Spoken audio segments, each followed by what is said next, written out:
Rangareddy Palamuru lift ఇరిగేషన్లో ముఖ్యంగా రైతుల భూములు 1 ఎకరం, సగం ఎకరం, 2 ఎకరాలు, 3 ఎకరాలు, 5 ఎకరాలు పోయినటువంటి వారికి రాష్ట్ర ప్రభుత్వం కంపన్సేషన్ ఇచ్చేది.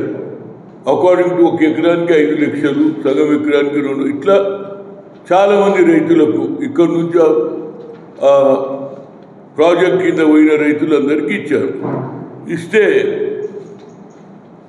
నాగర్ కర్నూలులో ఒక సావుకారి, ఆయన పేరు సాయిబాబా, ఆయన ఏం చేసిండంటే, మీరు పైసలు ఏడా దాచిపెట్టుకుంటారా, దొంగలు ఎత్తుకపోతారు, తాగితే ఉడాయిస్తారు, బిడ్డ వచ్చిందని, కోడలు వచ్చిందని ఏదో అబద్ధాలు చెప్తే మరి నువ్వేమిస్తావు అంటే, 2 రూపాయలు 3 రూపాయలు మిత్తి ఇస్తా, కూర్చొని తినొచ్చు కదా, ఆ పైసలు అట్లనే ఉంటాయి, మిత్తి తిను అన్నాడు. ఈ ఆశలు ఇక్కడి నుంచి మొదలు పెడితే నాగర్ కర్నూలు, మహబూబ్ నగర్, నల్గొండ, గుంటూరు వరకు పాకిందా. అంటే ఇది ఆల్మోస్ట్ ఇది 100 కోట్ల స్కామ్. ఎంతమంది అంటే 1426 మంది. ఇది రికార్డ్, పోలీస్ రికార్డ్ అని చెప్పింది. ఎస్పీ గైక్వాడ్ వైభవ్ రఘునాథ్ గారు కలిశాం, ఆయన అంతా డీటెయిల్ చెప్పాడు. నా ఉద్దేశంలో ఇది న్యాయమైన కేసు.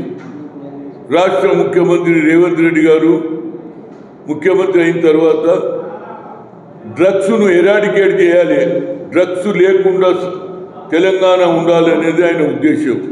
దాని గురించి పోలీస్ వ్యవస్థను స్ట్రిక్ట్గా చెప్పడం జరిగింది. ఎక్కడ దొరికితే తెలంగాణలో ఒక డ్రగ్ కూడా అమ్మొద్దు, పిల్లల జీవితాలు నష్టపోతున్నారు, చదువుకుంటలేరు, డ్రగ్స్కు అలవాటు అవుతున్నారు, దాంతో వాళ్ళ హెల్త్ అయిపోతుంది, దానివల్ల వయసులో ఉన్న పిల్లలు కూడా ఏది నష్టం జరుగుతుందని అందులో భాగమే ఇవాళ ఇందిరాగాంధీ గారి పీరియడ్లో ఏమన్నది, వడ్డీకి వడ్డీ చక్ర వడ్డీ చేసి భూములు తీసేసుకుని అన్నారా లేదా? మళ్ళీ అదే రాజ్యం వచ్చింది. ఇలాంటి సాయిబాబా లాంటి వాళ్ళు తయారైపోయి, సాయిబాబా ఒక్కడు చేసినా ఇది చాలా పెద్ద స్కామ్. ఆయన దగ్గర బ్యాంకులో 5 రూపాయలు లేవని చెప్పి తెలిసింది. అంటే ఏమన్నట్టు, ఈ డబ్బులు ఎక్కడ పోయినాయి? ఇవాళ రేపు వెనకటికంటే భూమిలో పెడితే నోటు కూడా ఖరాబ్ అవుతుంది కదా. అప్పుడంటే నాణ్యాలు ఉండిపోతుండే. కనుక ఇది ఎక్కడోనో ఒక దగ్గర ఇంట్లోనే కట్టుకున్నారా, ఏం చేసిరా, పైసలు ఎవరికి ఇచ్చిండ్రు? నీ దగ్గర లేవంటున్నావు, మరి ఇన్ని కోట్లు ఎక్కడ పోయినా? నువ్వు ఒక్కటి చేసిన పని కాదు ఇది. సాయిబాబా ఎంబడి ఎవరు ఉన్నారో రావాలి. అది ఏదో 3 ఇచ్చింది కాదు కదా. వీటికి 1400 1426 మంది అంటే ఇది రికార్డులు వచ్చింది. ఇంకెంతమందికి తెలియని పోలీస్ స్టేషన్ కూడా కంప్లైంట్ చేయకుండొచ్చు. కనుక దీని మీద న్యాయం జరగాలి. దీని మీద ఇవాళ ఎన్డీఏ గవర్నమెంట్ ఒక కొత్త లా తెచ్చింది, 3 లాలు. అందులో మళ్ళీ ప్రాపర్టీస్ కూడా, ఎవరి ప్రాపర్టీ కూడా ఆయన దగ్గర ఏం లేదంటే ఇటు సెటెట్ లేదు కదా, ప్రాపర్టీని కూడా సీజ్ చేయాలంటున్నా నేను. అప్పుడే న్యాయం జరుగుతుంది రైతులకు.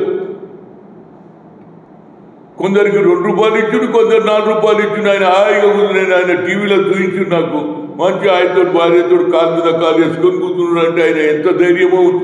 దీని వెనకాల ఎవడున్నాడు? ఈ డబ్బులు ఏమైనాయి? ఈ డబ్బులు ఎక్కడ పోయినాయి? That is my point. పైసా కాదు, 2 పైసలు కాదు, కోట్లలు. ఒక్కొక్కరి దగ్గర 5 లక్షలు తీసుకున్నావు. ఎక్కువ భూమి అమ్మిన దగ్గర 5 ఎకరాలకు ఎంత 25 లక్షలు తీసుకున్నావు కదా. 25 లక్షల 2 లక్షలు ఇంటికి పెట్టుకున్నా, 23 లక్షలు తీసుకున్నావు కదా. ఏమైనాయా పైసలు? మిత్తి ఆశలు అందరూ అవమానపడుతున్నారు, ఇది ఆశ అందరూ మోసపోతున్నారు. కనుక ఈ క్రైమ్ తప్పనిసరిగా తీర్చాలి. ఎట్లనైతే డ్రగ్ దాని మీద మా ముఖ్యమంత్రి రేవంత్ రెడ్డి ఎంత సీరియస్ ఉన్నాడో, ఇది ఆయన సొంత జిల్లా, దీని మీద ఆయన ఎక్కువ శ్రద్ధ తీసుకోవాలి. దీని మీద ఈ డబ్బులు ఎక్కడ పోయినాయి? అదేవిధంగా హోమ్ మినిస్టర్ కూడా హోమ్ మినిస్టర్ ఆయన డీజీని కూడా కలుస్తా.